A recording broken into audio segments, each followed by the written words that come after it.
ரொம்ப தூரம் நடந்துட்டேன்னு நினைக்கிறேன். ஒரே களைப்பா இருக்கு. கொஞ்ச நேரம் ஓய்வெடுத்தாதான் திரும்பி நடக்க முடியும்.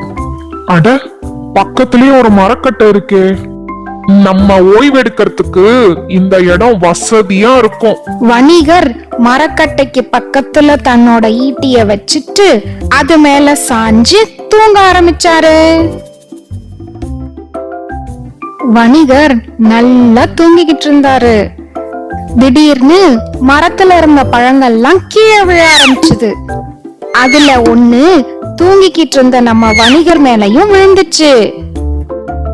ஏய், யாருங்க? யாரு இது இப்ப என்ன கல்லால் அடிச்சது? பதறி போய் எழுந்த வணிகர் தன்னை சுத்தி பார்த்தாரு. அட, மரத்துல இருந்து பழம் கீழே விழுந்திருக்கு. மாணவனா இருக்கும் போது மரத்துல இருக்கிற பழம் கீழே விழறதுக்கு பூமியோட ஈர்ப்பு விசைதான் காரணம்னு ஆசிரியர் சொல்லி கொடுத்த பாடம் இப்ப நினைவுக்கு வருது. பேசாம மாணவனாவே இருந்திருக்கலாம். ஈர்ப்பு விசை